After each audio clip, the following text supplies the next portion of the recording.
Hello and welcome to Sim Radio here on the Sisters in Music Network. It's Monday Music Madness and you're tuned into Mixing It with Nicki Kris. This is Nicki, and in case you don't know anything about me, I'm a singer-songwriter from Raleigh, North Carolina. My show celebrates women in the music and entertainment industry, providing an avenue for them to showcase their talent. Our motto, Sisters in Music, Together We Are Stronger.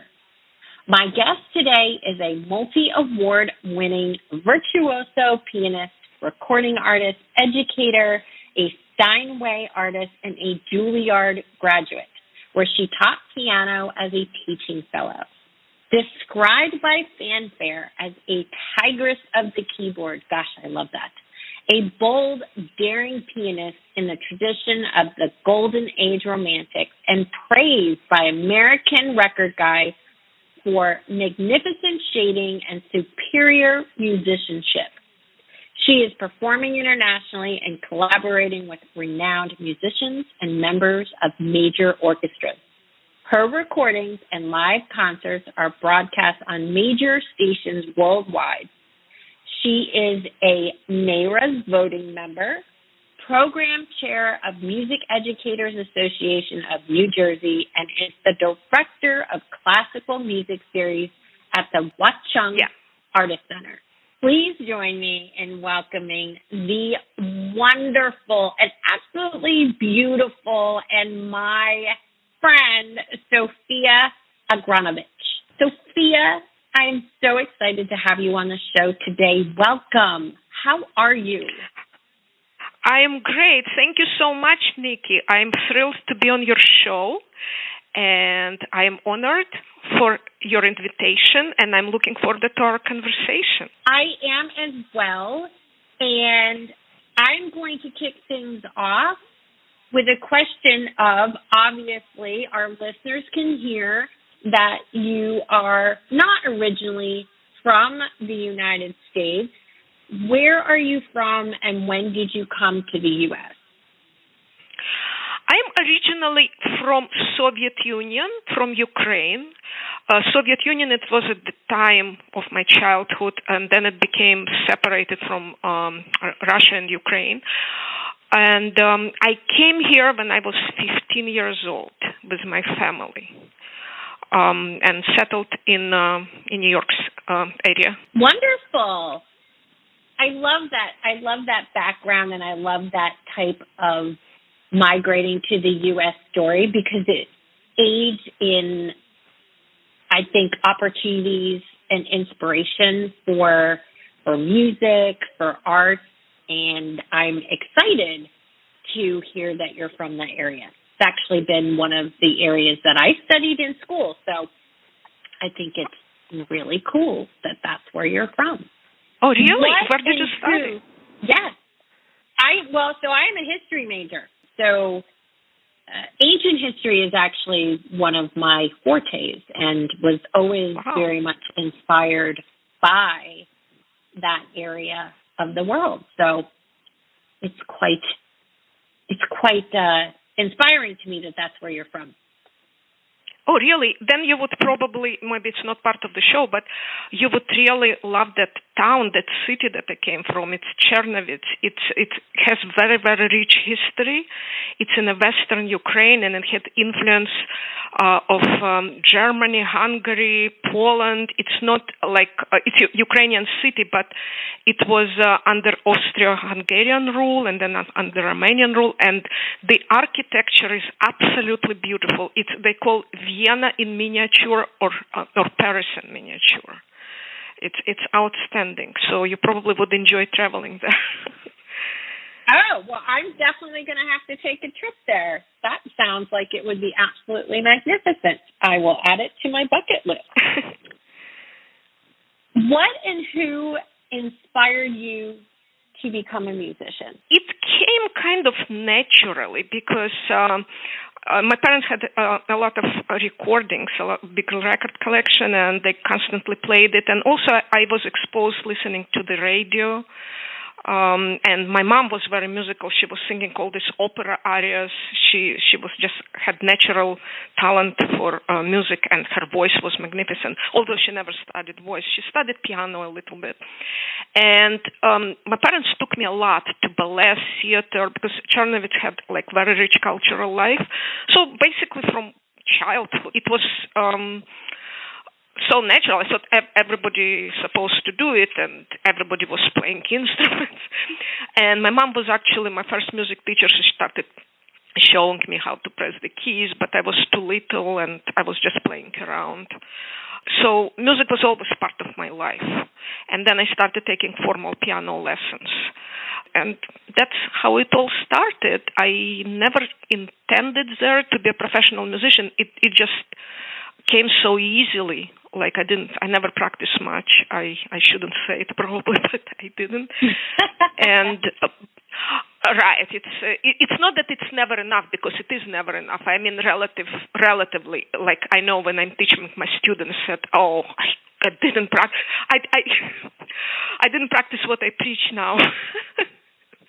And I started playing in concert. Everybody thought I'm talented and it's outstanding, and I was just like, I never had the pressure of practicing or performing. I just enjoyed the music a lot. That's all. Yeah, but that's how individuals, fall in love with things. And I know that you have the Juilliard background. You're now a teacher, and I think that not having that pressure early on gave you an opportunity to really enjoy playing and really enjoy doing what you to do. So I think that's actually very, rather than being forced into, you have to practice 6 hours a day. I think it gives a different perspective. Exactly. And my father always, because I loved a lot of other stuff, like art, science, I loved to draw and paint. And my father was a dentist, and he wanted me to become a doctor because I really loved medicine. So I never took music 100% seriously as a profession. But, I won competition when I was little, and I was playing all over the place and on TV. And so my music teacher said, you have to be a musician. I said, yeah, but I'm too, I didn't decide yet what I want to do. And then when she found out that I'm going to America, she said, you have to enter Juilliard. You have to go to Juilliard. And I thought, oh, yeah, sure, I will go to Juilliard. But, I said, okay, I'll try. But it wasn't really on my mind. I also took lessons there with a great professor from Lviv, and he and my teacher both studied together with famous Vladimir Horowitz. And they both said that I must be a musician. And my teacher said, when you go to America, find Horowitz and say hello from me. And I said, okay, I just was being polite, I agreed to this, but I just wanted to see America. I didn't really took anything seriously.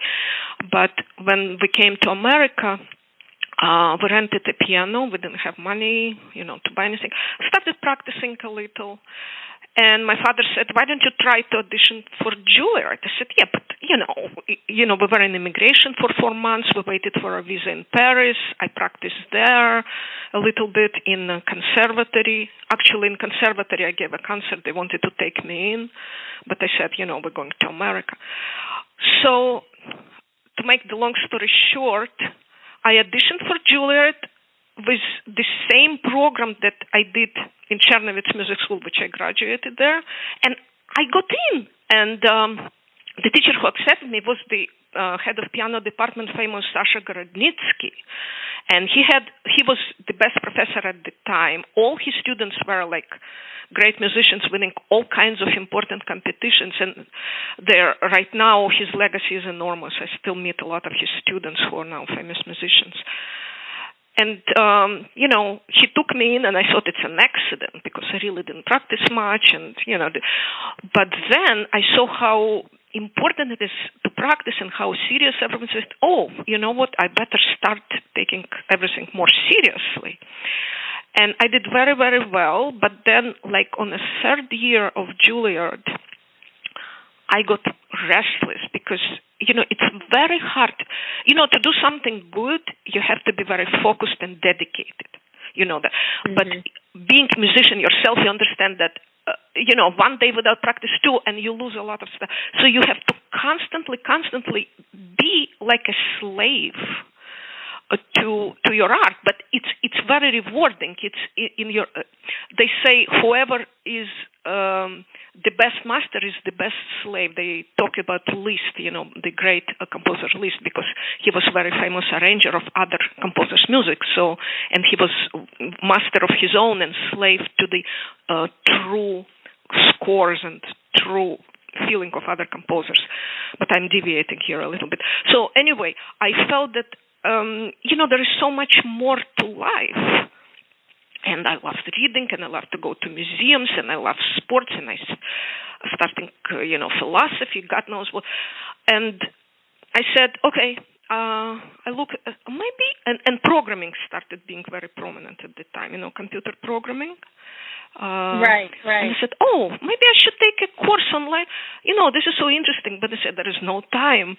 So I actually went I went to the human resources, and I said, I want to quit because I just want to experience life. And she said, the woman, 1 more year, you'll get your bachelor's, and then you can get a master's. Why don't you just graduate first? And I said, that's a good idea. So I graduated. I got then my master's, and that's and then I entered Columbia because Juilliard and Columbia had this program. You have to pass exams, of course. And I started my PhD, because I wanted, this was actually my profession now at that point, no deviation. And, I got married, I was expecting my first child, and I was just like so overwhelmed, and I had to, I stopped. And at the same time, I started taking my programming, which I was so curious about, earn money. I had to support the family, Well, yeah, being realistic, right? And that's the biggest thing that I hear. And I'm jealous of the Juilliard attendance. I actually auditioned and was planning on going there as well, but then took a different path. So I didn't pursue that. So I'm a little bit jealous of the attendance there, but I do know how strict they are, and that was one of the reasons why I didn't go. Besides some other things, but one of the biggest things for me was I'm really bad, and I'm even bad to this day about practicing, about focusing, about keeping things up. And I also didn't want to be pigeonholed in a specific genre or a specific vocal space. I was much more interested in able to explore various types of, vocal capabilities and things like that. And I had a feeling that I was going to be very, very pigeonholed and pushed into more classical, operatic type of performance, right? Because that's generally exactly. that's generally what they tend to focus on. And that just wasn't my thing. I just was like, I want to be a rock star. Yeah, I know exactly. And also, my Gorodnitsky, he wanted to send me to all these important competitions, Queen Elizabeth, Tchaikovsky, because I was ready. And my parents didn't have money because you have to pay for everything. And I had another family problem, which I'm not going to discuss here, but we didn't have money. And they said, you have to get a manager. And I was so shy. I'm still hiding from people, believe it or not. I just learned how to talk, how to be extroverted, and I become extroverted on stage. But I said, I can't play. First of all, I'm not good enough. I always think I'm not good enough because there is always room for improvement, which is true. And he said, but go, you have possibility. If I'm sending you, you go. And my parents said, you know what? They're very, very old-fashioned, my parents. For a girl, it's not good. You have to build a family. You have to have kids. you'll be traveling alone in Europe at your age, and I was extremely naive at the time. They couldn't let me go, and they have to work hard. They didn't have possibility to go with me, and they just said you can't. Physically I could not do it. So I said the best you can do is to be a teacher, and. I enjoy teaching actually because, I get, a Juilliard, but it was very serious adult students, And I had a couple of private students, but not many. And the best way for me was to get, PhD and settle somewhere, teaching in college because they actually had an opening and they wanted to welcome me to start teaching in Indiana University. My teacher, Nadia Reisenberg, told me there is an opening and, you can go, my friends. You're not going alone to Indiana. And it was all at the same time when I got married and I was already expecting a baby. So I said, you know what? I always wanted to be a programmer. There is no place for me. I can't possibly compete great musicians because I didn't pursue it seriously and I didn't have resources to go while I was in Juilliard. I mean, competition was fierce there, unbelievable. And besides, I didn't want to do it. I would go programming, I would earn a lot of money, and I would learn what I always wanted to learn anyway. Yeah. So I never thought about, I was never like a career woman. So I started and said, okay, I'll do programming for a year or two until my daughter grows up a little bit, and then I'll go back maybe to music because I still love to play. I practice every single day. So, and then one thing led to another, and I spent 23 years in programming and, was promoted all over the place, became vice president in another company, and I loved it. I loved technology, constantly learning new languages, new platforms. I loved management. I knew how to deal with people, like in a polite way and, never get into arguments and just do my job, So I had right. But I practiced every single day because I told, when I wrote to my teachers in Russia, in Ukraine, to my teacher, and I told Sasha Grodnitsky that I have to be a programmer because, my husband didn't make much. And he said, okay, but you have to practice every day. You have to do it because you never know what will happen. And that was a great advice. Because even if I did 10, 20 minutes a day after work, after all these phone calls in, production problems in the middle of the night, it was very, very stressful to work there. I worked for Merrill Lynch, which is a brokerage company, it's very intense. Oh my. Yeah. Like in the middle of the night, they call you like from London, I remember the guy John, and you have to fix the problems. I have to call all the programmers, and then I'll have, but I have to know what I have to have analytical. So I was constantly like sitting on computer, and I got so used to it. I still wake up sometimes at 2:00.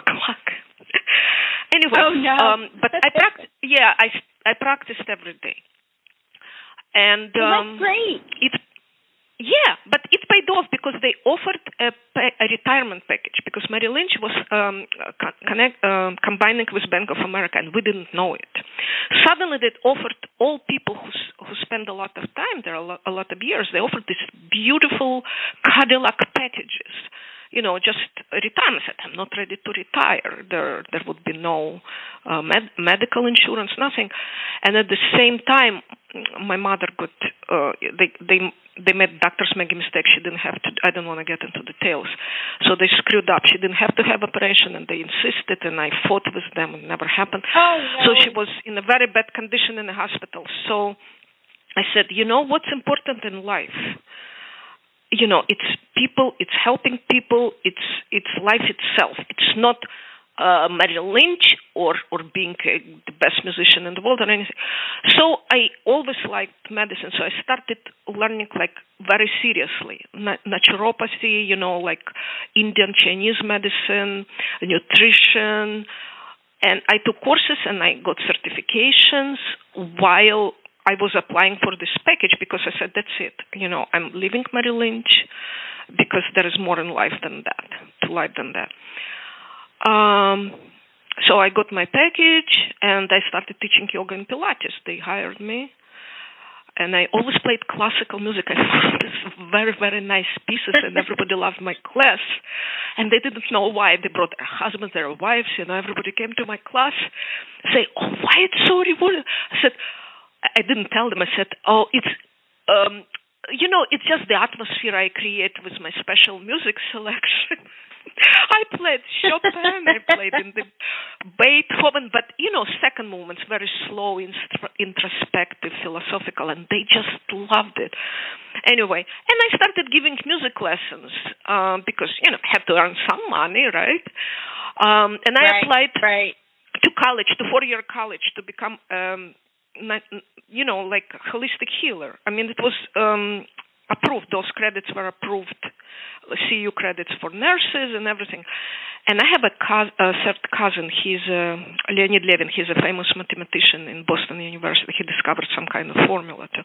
So he said, "Sophia, you have all these credentials from Juilliard. Why have to spend 4 years, spend a lot of money, and then you have because insurance doesn't pay for this holistic stuff. Why don't you just become a musician?" I said, "Forget about it. I never thought, I never built a career." I said, "Look at your resume, musical resume. It's already there." So I said, "Well, he's smart." So, and more practical than me, and, I trusted his mathematical judgment. Yeah, it's everybody could see it except me. And I started, giving, and my students became so good, and I started winning competitions, and I started giving locally concerts, in library here and there. And everybody, whoever came to my concert, they thought that they didn't know. I hid that I was a programmer. I just started putting it on my resume last month. I never told anyone because I actually got a manager. He told me, "Don't do this," because they wouldn't think you're serious. So I started performing all over the place as if nothing happened, as if I was never a programmer. And it's a miracle, I'm telling you. This is unbelievable. I'm so grateful I have that. It's like a God's given. And I discovered that all my yoga and Pilates and everything, but when I teach my students, I know how the posture could be, how to relax, how to breathe. There is also Alexander, a lot of different techniques, but everything is based on the same concept. So I simplify it even for the little kids. Yeah, everything is the same, as we know, energy is the same. And that's why I enjoy teaching, because, I see individual in everyone, and I communicate with them as with my friends. It's not even all about music. It's about life and vibes and expression. And that's what I love about it. Otherwise, it can be very boring and technical, just giving piano lessons, how to press the keys, can be very boring. And, so that's basically, I incorporate whatever I learned into what I'm doing now. And I think programming, I developed, I have photographic memory, or I developed it because I had to remember all this, computer stuff and remember which hundreds of program, what was there, how to fix everything. So it helps me a lot right now. I think, I'm much better organized. It helps me a lot to learning new repertoire, learning all these pieces, all these huge pieces by memory all the time, performing everything by memory every year, almost 90% new pieces, which is very, very hard, especially as you get older. Oh, yes, it is. Yeah. Very hard. Basically very everything, hard. So everything was unplanned, but it kind of, found its place. And I'm just very, very happy right now that we have to be grateful for what we have, because there is always something better. Because a lot of times I'm very dissatisfied with myself, with what I did in life. A lot of mistakes. But then I say, it can be worse. It could be worse. I should be grateful for what. Yeah. So the only way for me is just to organize and just keep working hard. Don't lose time, because time goes so fast. It's unbelievable. Unbelievable. Time does. It does. It does. Time goes very, very, very, very fast. And I think you are where you are at your point in life where you're supposed to be. And I think that everything that you have been through and, coming to the United States when you were a teenager, going to Juilliard when you did, even becoming a programmer and then changing gears and getting into more holistic medicine, yoga, Pilates. I'm a huge yoga fan.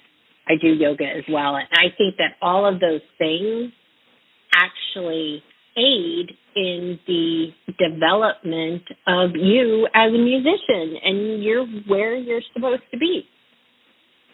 Absolutely. Sure, and you know what? And my technique got so much better because playing piano is very athletic, especially all these hard pieces like Virtuoso by Liszt. When you have a lot of chords and a lot of jumping constantly between octaves, for many hours when you have to perform the full program. It's very tiring for the muscles, even for men. Like some of the pieces I see, like I'm playing this Mazeppa aged by Liszt, not many people perform, especially women. And I think all this yoga and Pilates and all these exercises that I did helped me a lot with technique. So maybe without that, I would never be able to play as well. And maybe if I wouldn't be a programmer and develop a logical mind, I wouldn't be able to learn by memory all these scores. So everything has its purpose, and that's what I teach my kids and my students, because a lot of them, everybody has problems. So some of my students confide in me, so I'm able to help in that, and I enjoy doing this. So at this point in my life, it's just like I have too many projects. My problem. And sometimes it's so many, like nothing, you start like 10 projects in a day, nothing gets accomplished, and it's like 1 o'clock at night. You say, oh my God, another day passed, nothing is done. It's probably familiar to you. Organization and prioritization is key. Absolutely, absolutely. Well, we are going to play one of your songs, one of the songs that one of the compositions that you brought with you to share is the Chopin Scherzo number 2 in B flat minor. Give us a little bit about what that particular piece is about, and then we will play it for everyone. This is part of my CD that I released last year, which has complete 4 scherzi and funeral march sonata, famous funeral march sonata, which has also 4 movements, and grand polonaise, the heroic polonaise. So I chose scherzo number 2. It's very popular. Actually, in times of Chopin, everybody played it. And sometimes when the piece is popular, you forget how actually beautiful it is. Scherzo in Italian means joke, but Chopin's scherzos are very far from joke. And scherzos, like in Beethoven and other composers, it's just a very, very moody piece. Sometimes it's even sarcastic. And in Chopin's scherzos, it's very, very deep and meditative also. And B-flat minor scherzo, in the beginning, it's very spooky. Like Chopin said, it should be a house of the dead in the beginning. It's really, really, even bewildering. And then there are like very, very beautiful pieces of melodies. Like you have a melody and then there is a rest. You don't know what's coming next. Then something contrasting comes over, completely different mood. So it's very wild in its concept. And then there is a beautiful, beautiful waltz-like episode in the middle, like very melancholy, like Chopin remembers something because he always was, he lived in Paris and he was missing Poland so much. Like it reminds him of his childhood and youth and he could never get there. And then suddenly it becomes more wild and passionate and then it like bursts again. So it's a lot of emotional and outburst and a lot of thinking and feeling, other feelings in the scherzo. But it finishes very happy, very bravura. So that's why I chose, because it has a lot of variety of emotions. It's very virtuosic. And I think everybody who would listen, they would love that piece as much as I do. Yes, and I absolutely love it. I'm actually a huge fan of Chopin, so I'm very excited to share this with everyone. So we are going to play this again. This is Scherzo number 2 in B flat. And our lovely pianist is Sophia Agranovich. Here it is.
as I mentioned, absolutely beautiful. And I love the way that you described all the different aspects of that composition. And of course, you performed it absolutely brilliantly. I find I'm struggling where you sit there and you say you don't think you're good enough, because I know a lot, we're our own self-critics, and a lot of times I say the same things about myself. Oh, I'm not good enough to do that, or I need to practice more because I need to be better. But you are absolutely a brilliant pianist. You really, really are. Oh, thank you. It's a brilliant piece. I don't think you give yourself as much credit as you deserve. I do take good with the bad, but thank you very much. It's a brilliant piece. It's a beautiful piece, and I'm glad you liked it. Yes, I love it. And I even love the other one that you brought with you more as well. But we'll get to that one in just a moment. In the meantime, I would like to go back to your early years a little bit and talk about some of the artistic influences or experiences in your child and your formative years, because you do bring the unique perspective and the unique aspect of, you're from the Ukraine. You had to spend 4 months in an immigration hold, it sounds like, in Paris, which is one of, the most, I guess you could say, artistic influenced, romantic areas of the world, and then also United States. So you have multiple different geographical influences. So I'm curious as to who or what, artistic influences. Where do you pull from? Oh, there are so many. I started reading very young. My mother was an English teacher, and she was a linguist. She knew a lot of languages. So she showed me alphabet, and she had all these books, world literature in the house. And I started, when I was little, I started reading all this adult, like Victor Hugo. I couldn't understand anything. But the language fascinated me, and some description. So that was my first influence, the books, and then, of course, the music. And our town was absolutely beautiful. Also, I loved architecture, and I loved drawing, and, I was always drawing. Every day, right after breakfast, before I started school, I was sitting down and I was drawing, for a couple of hours. I really loved art. So that was basically and I loved ballet. Believe it or not, I always wanted to be a ballet dancer. My parents took me, there was Bolshoi Ballet, from Moscow. They came because in our town they were the best performers. We had a beautiful, beautiful Philharmonic hall, and we have all the great musicians, Gilels, Richter, all the Russian, Flier, Bela Davidovich came there, and they had this Bolshoi Ballet. I think they took me, I was only 4 years old. I was mesmerized. I couldn't believe it. I remember we were a little bit late, so I was standing by my seat, and my parents told me, you have to sit down, and I couldn't sit. I couldn't move. I loved the movement. The whole experience was outside. And so I said, okay, I want to be a ballet dancer. So that was but I was a little bit, I wasn't too skinny because it was a style. Yeah, it was a style. My mother always gave me a lot of food because, the child has to be a little plump, Yeah. And, and they wanted me to become, to play piano because, what kind of life to be a ballet dancer, even worse than musician, right, for a girl. But I always had the dream. And then later, I danced in school, a little bit, and, I became very flexible, and I was very good at gymnastics, very, very supple. But I always, even now, when I see, I love opera. I watched a lot of operas, heard a lot of, but when I see ballet, something inside me is telling me that that's me on a stage, from my previous life or something. That's who I am. It's unbelievable. So that was a big influence. And then when in Paris we waited for our visa 4 months, I went with my mom to Louvre almost every day, because in Louvre, in any great museum in the world, it's even Met Museum everywhere. You can just live there, like spend all your life there, watching each painting forever. So, oh my God, I just love this. And then we went to Notre Dame to listen to organ music every Sunday. Yeah. So Paris was looked, it was unbelievable. When we came to Paris, I thought it's my town, because it was the same architecture, the same flavor. It just was broader, bigger, and many more streets. So it was like my native. I said, I was here before. I know every street. It was unbelievable how much at home I felt there. I fell in love with the street. Oh, that's magnificent. Yeah, and then of course, you go and all this, you feel all this sweets coming in the morning. You see all this aroma from, it was so romantic, so refined, that the whole, I just loved it. I love Europe in general, I love Mediterranean, I love Italy. Yeah, all this architecture, it's because it's part of us. It's, I just feel so close to this. But I love almost every country. I didn't travel to a lot of other countries, but I feel somehow affinity with every single culture, as if it's so much, it's not only part of me intellectually, I feel emotionally attached, like even to music or art from completely other cultures. I feel that it's part of me so much. I don't know, it's very strange. I mean, it's probably not very, very strange intellectually, but I really feel emotionally attached to art in any shape or form. Of course, if it's a good art, not superficial or done just to show off. Like some artists, modern musicians or a lot of good modern composers, of course, but some of them just throw dissonances just to show that there are different. It doesn't have any meaning, or what? Or you go to modern museum and it's a splash of color. Sometimes splash of color expresses them, but sometimes when it's done on purpose of splashing the colors, I just can't relate to that. It's not an art to me. Anyway. Yeah. No. I totally agree. I have the same type of challenge or struggle, if you will, even from, like writing a song. So, composing and songwriting, very similar, right? Constructing a musical piece, but I do the same type of critiquing even today when I listen to certain things, and I get very, very annoyed, especially if I'm listening to something. I'm like, well, yeah, I mean, it's got a great beat, it's got a great melody, but, who came up with the lyrics? I mean, it's like you're just throwing words that don't even mean anything just to create something that, it really doesn't have any substance. So I have the same philosophy, and I love it. You're just like, I just threw in a dissonant note there just for the heck of it. Yeah, sometimes they do mean a lot. It depends. Well, like for I don't want to mention.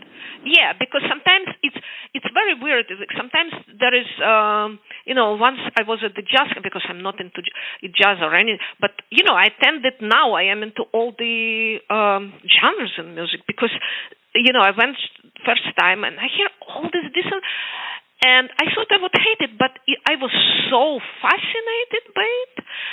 Some magic was there. Like in art, it's very hard to determine but sometimes when it's a genius, you just know it. Like in math, it's a formula, for it's either this or this. In art, it's a magic. You can't describe it. So, it doesn't, I don't care if it's modern music or if it's, new age, classical or jazz or even rock or anything. If it has magic in it, and of course it's a matter of taste, but a lot of people, when somebody is a genius or something is very good, a lot of people agree on the same thing.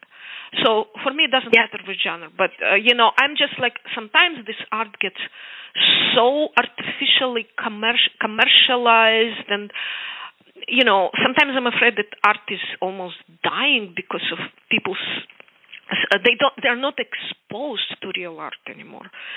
Like, for example, Correct. like young kids, they listen to some junk.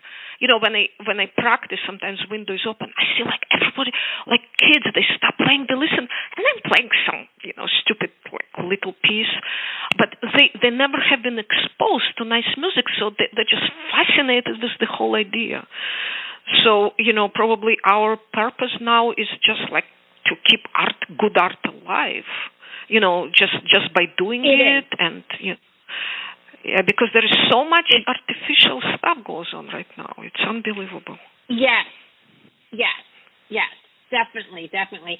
And what's actually really interesting, and we're gonna get to your second song in just a second here, because I want to make sure that we have time to play it.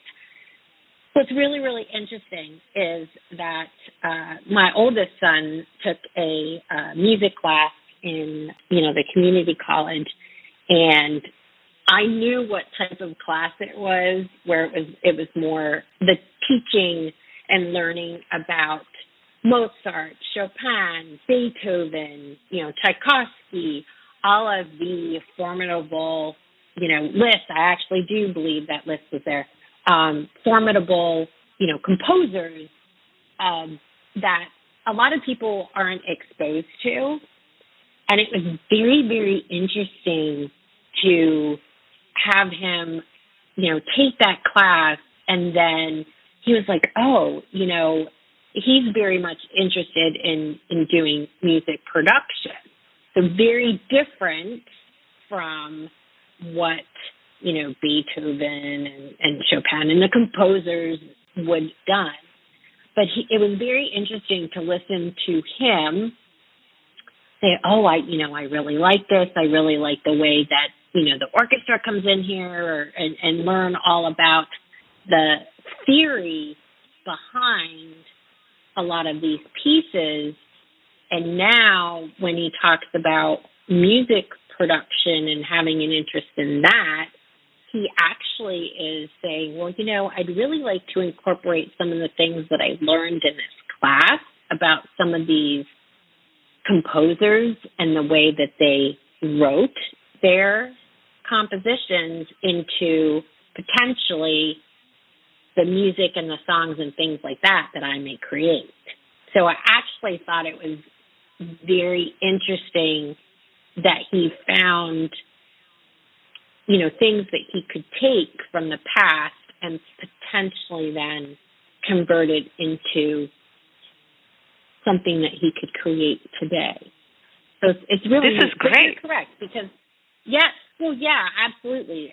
But you are absolutely correct. Most students today are not exposed to some of these composers. I used to work for MATLAB. My first job was in programming for MATLAB, and the reason why I got it, because I had a student who was a programmer there, and he said he practices. There are 2 Steinway grand pianos in each building. In each there is a huge hall. I said, oh, I'll get a job. So, and at the same time, I can practice during lunch. And I got the job. I actually passed the interview, everything. That was my first job. So I was playing sometimes concerts at MATLAB for workers and official concerts. So I was playing the Scriabin etude. I was warming up, during lunch. And one guy who was a programmer, he loved like rock and rap and all kinds of stuff. He was just passing by. I said, oh, here's the piano.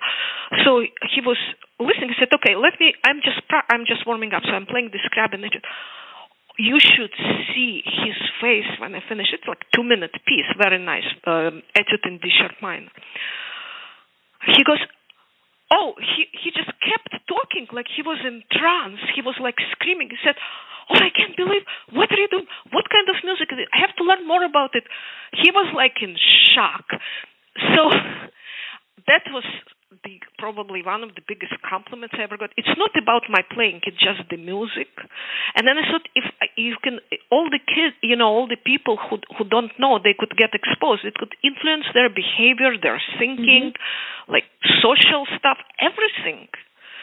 So it's too bad that we have a lot of junk going on the radio right now. So I agree. Too bad. I agree.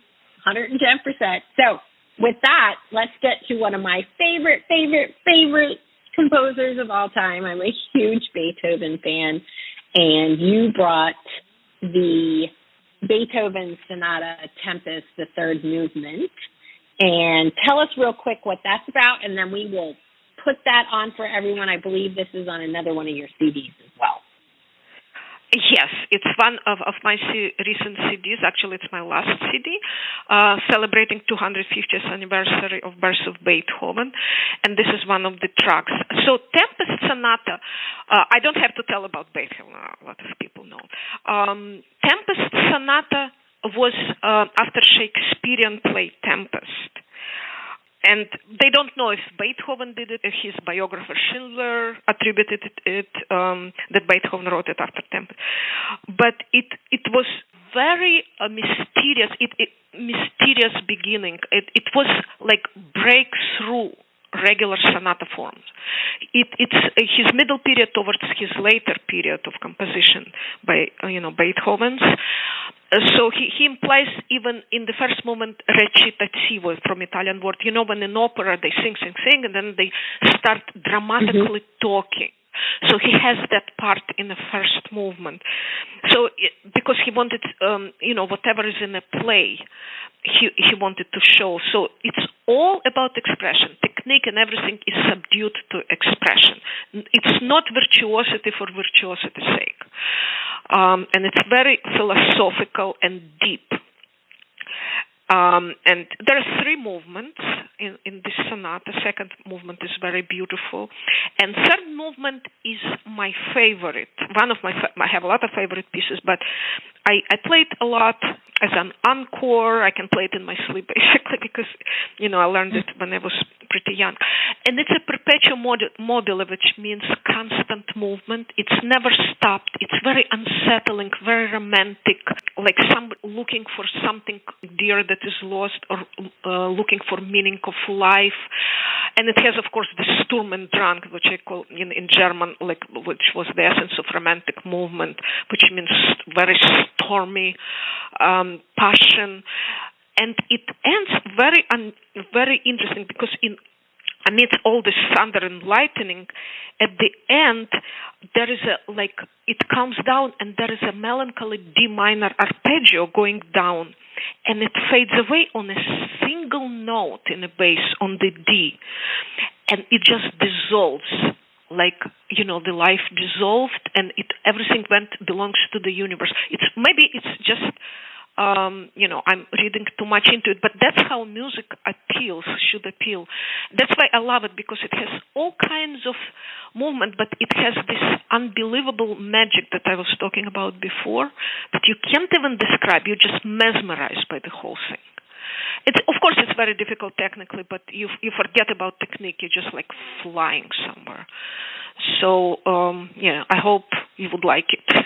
I was not familiar with this before you sent it over, so I absolutely love it, and I am going to pop it on now for everyone. So this is Beethoven's, who needs no introduction, Tempest Sonata, third movement, played by our guest, Sophia Agranovich.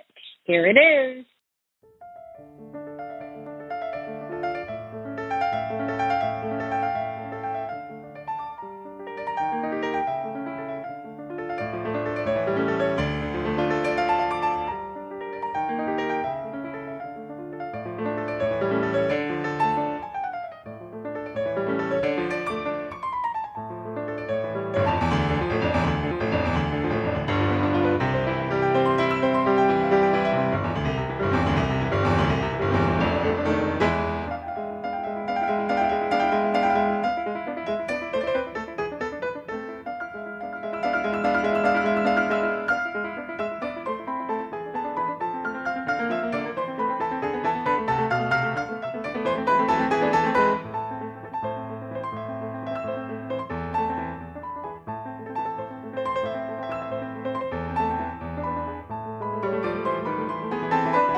love that, again, like I mentioned, it was not a piece of his that I was actually that familiar with. So I thoroughly enjoyed it. I'm sure everyone that's listening thoroughly enjoyed it.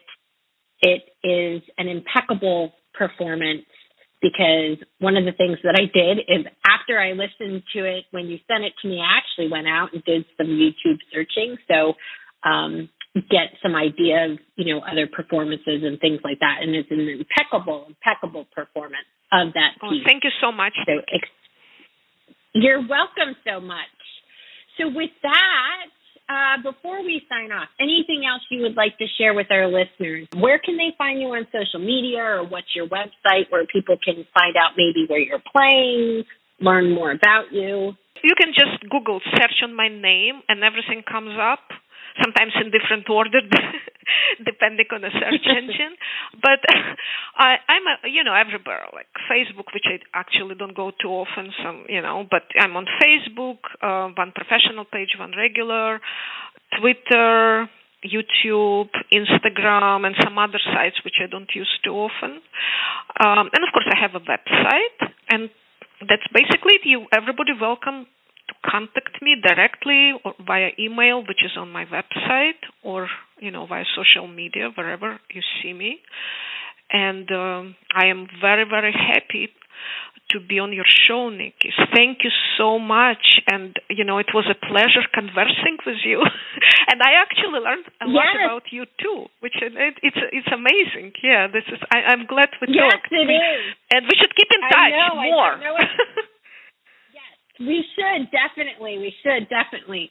And with that, Sophia, thank you so much for being on my show today and taking the time to chat with me and our listeners. It has been an absolute pleasure getting to know more about you and getting to play your music. And to all the listeners out there, thank you so much for tuning in to Mixin' It. On behalf of everyone at Sim Radio, this is Nicki Kris. Until next time, keep on mixing it.